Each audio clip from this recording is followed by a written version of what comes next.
खास हरियाणा देखने वाले सारे दर्शकों सोनू वाली के राम राम। फिलहाल हांसी में हाँ भाई, और जो कुलदीप 7 रोड है उसको न्याय दिलाने के लिए लगातार 5 तारीख तक किसान डटे हुए हैं, लेकिन अभी तक बेनतीजा है। 10 आदमी की जो कमेटी है वो जारी है बातचीत करने खातर। किन किन मुद्दों पे बातचीत आगे बढ़ी है, किन पे अटकी है, वो एक अंदर का विषय है, लेकिन बहुत सारी बातें हैं। और बात करने के लिए हमारे साथ में सुरेश कोथ जी हैं और दूसरे किसान साथी भी हैं, काफ़ी क्रांतिकारी हैं, लेकिन आज एक उम्मीद की किरण भी जगी है, उसके ऊपर भी बातचीत कराएं। राम राम जी। राम राम जी। तो आज किसानों में थोड़ा सा खुशी की लहर भी आई है, क्योंकि पीएमओ इंडिया का एक ट्वीट होया था, गृह मंत्री ने भी आकर ने कही है यह बात है कि भाई जो कृषि बिल हैं वो वापस हो जाएंगे। प्रधानमंत्री ने भी अपना मुद्दा कही है कि भाई जो महीना का अंत में सत्र चलेगा उसमें कानूनी प्रक्रिया पूरी करके इन तीनों बिलों को वापस कर देंगे। देखिए, खुशी की लहर वाली तो कोई बात को नहीं, क्योंकि 700 किसान शहीद हुए हमारे। इसके लिए हमने बहुत बड़ी कीमत चुकाई है। हमारे लगभग 5 लखीमपुर खीरी में गाड़ी के नीचे कुचल के मार दिए। भाई कुलदीप राणा 700 के बीच में है। हमारा करनाला वाला भाई काजल साहब, सुशील काजल, लाठी चार्ज का शिकार हो गया। इसलिए खुशी वाली कोई बात नहीं। हाँ, किसान संघर्ष की सुनवाई शुरू हुई है, अभी सुनवाई हुई है, क्योंकि किसी ने कानून मांगे ही नहीं थे, थोपे थे। किसान ने विरोध किया। हमारा यह आंदोलन 4 मांगों को लेकर के चला था। एक बिजली का बिल ला रहे थे, सारी देश की बिजली को प्राइवेट करके जो किसानों को सब्सिडी पे बिजली मिलती है उसको वापस ले रहे थे। एक था पराली का कानून था, जो करोड़ों रुपये जुर्माना या सजा का प्रावधान था किसानों का। वो ये 2 मांगे हमारी जनवरी में मानने के लिए तैयार हो गए थे। कानून रिपील नहीं करेंगे, साफ कह दिया था।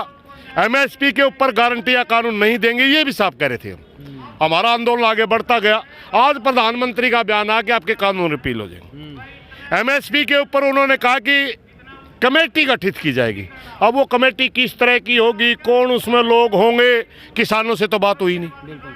उसके ऊपर विश्वास करें ना करें, कोई कारण नहीं बनता कि हम उसके ऊपर विश्वास करें, क्योंकि हमारे साथ बात ही नहीं हुई। अगर बात हो के कमेटी गठित होती तो अलग बात थी। लाखों किसानों के ऊपर केस हैं देश के अंदर, क्योंकि आंदोलन के केस हैं। ये अगर आंदोलन ही नहीं होता तो केस कहाँ से होते? आंदोलन प्रधानमंत्री ने खड़ा करवाया, वो केस वापसी का कोई मामला नहीं। तो अभी तक ऐसी कोई स्थिति नहीं है कि हम उसमें ज़्यादा संतुष्टि जाहिर करेंगे। हाँ, इतनी ज़रूर है कि जिस तानाशाह को कहा जाता था, इसने जो शब्द बोल दिया वापिस नहीं लिया। उस तानाशाह का सुनिए, 1 मिनट में काम 35 से 370 पे कहा जाता था, एनआरसी पे कहा जाता था, जीएसटी पे कहा जाता था। आपका पता नहीं कितने कितने अपना डिमोनेटाइजेशन का पता नहीं ऐसे कितने इसने मामले करेंगे। देश ने विरोध करने के बावजूद वापिस नहीं हटा।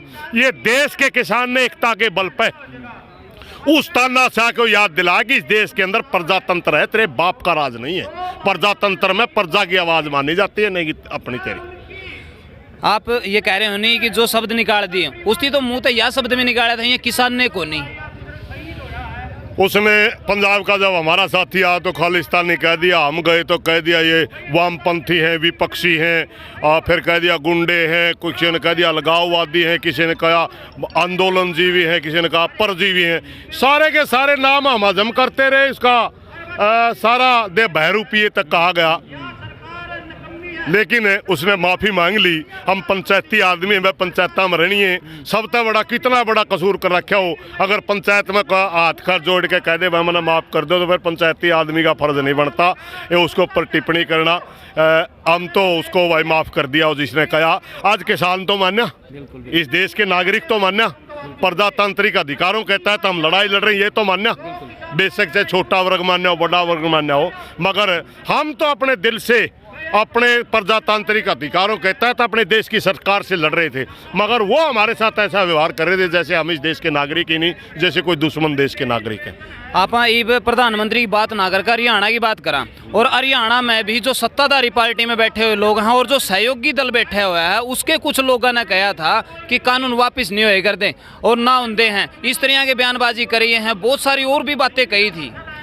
अब उनका के मुँह है, जब हमने शुरू में कहा था भाई हमें अपना संयम बना के रखो, हमारी दिल्ली का लड़ाई है, मगर ये हुए थे बोले तो कौन खाम खा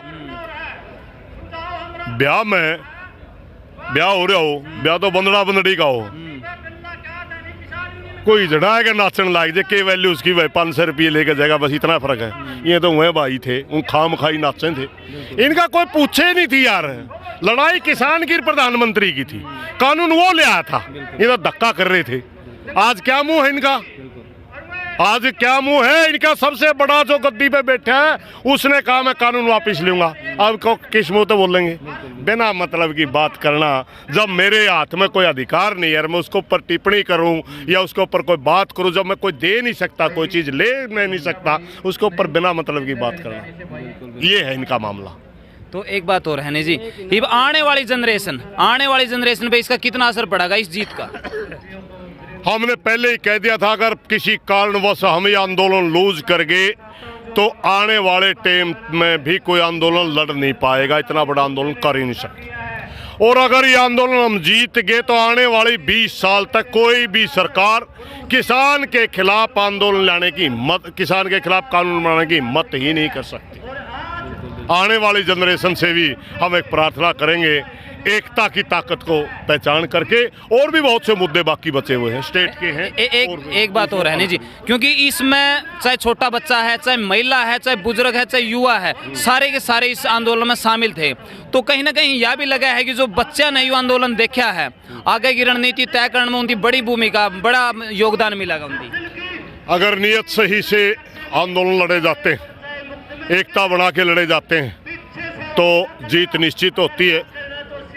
क्योंकि प्रजातांत्रिक देश में दबाव समूह अपना एक स्थान रखता है, हम दबाव समूह के तहत काम करते हैं। अगर वो किसी का मोटिवेटेड ना होकर के शुद्ध नियत से दबाव समूह के रूप में काम करेंगे तो आगे भी बहुत सी लड़ाई किसानों की वो बच्चे जीतेंगे। तो एक बात और बता दो जी, 3 कृषि कानून वापसी के बाद में बहुत सारी लड़ाइयाँ और किसान कह रहे हैं, तो धरने लगातार चलते रहेंगे जब तक वो ना मान ले। अब तक तो इनका कानून है का नहीं बेरा, वो उसने अपनी जबान करी है, वो लोकसभा 15 लाख वाली तो नहीं करवाओगा, अब तक तो वाहे को नहीं।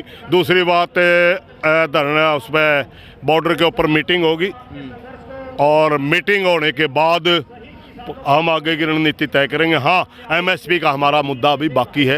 रही बात बहुत से हैं, जैसे भूमि अधिग्रहण 2013 स्टेट लेवल का मामला है, हमने उसके लिए अलग लड़ना पड़ सकता है, और हरियाणा प्रदेश के अंदर केस ज़्यादा, हम उसके लिए लड़ना पड़ सकता है। तो आगे की बात आगे देखी जाएगी। अभी तक तो हम संयुक्त मोर्चा के अंदर जो बात होगी मानेंगे वो। तो अंत में ये बता दो जी, जैसे कुलदीप सातरोड के लिए आज फिर बड़ी कॉल के ऊपर आए हैं, तो बात कहाँ तक, अगर अंदर की कोई बात आपके पास में आई है, कहाँ तक बनी है और कहाँ पर अटकी है बात? नहीं, वो कमेटी गई हुई है, मैंने पहले इनकार कर दिया था भाई, मैं बार बार कमेटियों में एक ही आदमी बार बार जाए अच्छा नहीं लगता, और भाइयों को मौका दीजिए, मैं पहले ही कह दिया था। और कमेटी की बात अंदर चल रही है, हम तो बाहर हैं, जो साथी वो कमेटी करके आएंगे हमें मंजूर होगा। आप क्या कुछ कहना चाहोगे? देखिए, पहले पुलिस का न्याय के लिए लड़ेंगे जब तक इसको न्याय नहीं मिलेगा। दूसरी बात, केंद्र के 3 कानूनों का जिक्र करें।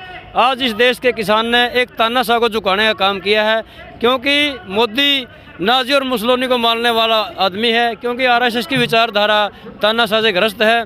और आज 7 साल लगभग इस देश का प्रधानमंत्री बनने हो गए, आज तक जितने भी आंदोलन उसने अब तक हार नहीं मानी थी। मैं तो इस देश को, किसान के हृदय से धन्यवाद करता हूं कि उन्होंने एक तानाशाह को झुकाने का काम किया।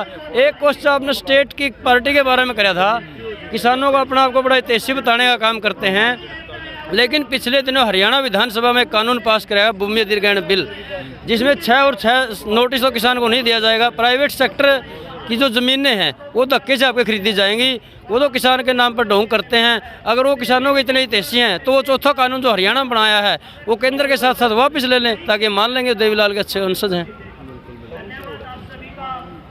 तो भाई आपने विचार जाने, और जो अपने विचार हैं नीचे कमेंट बॉक्स में जरूर दिए, वीडियो ने शेयर कर दियो। मिला नेक्स्ट वीडियो में, तब तक के लिए जय हिंद, वंदे मातरम, जय जवान जय किसान।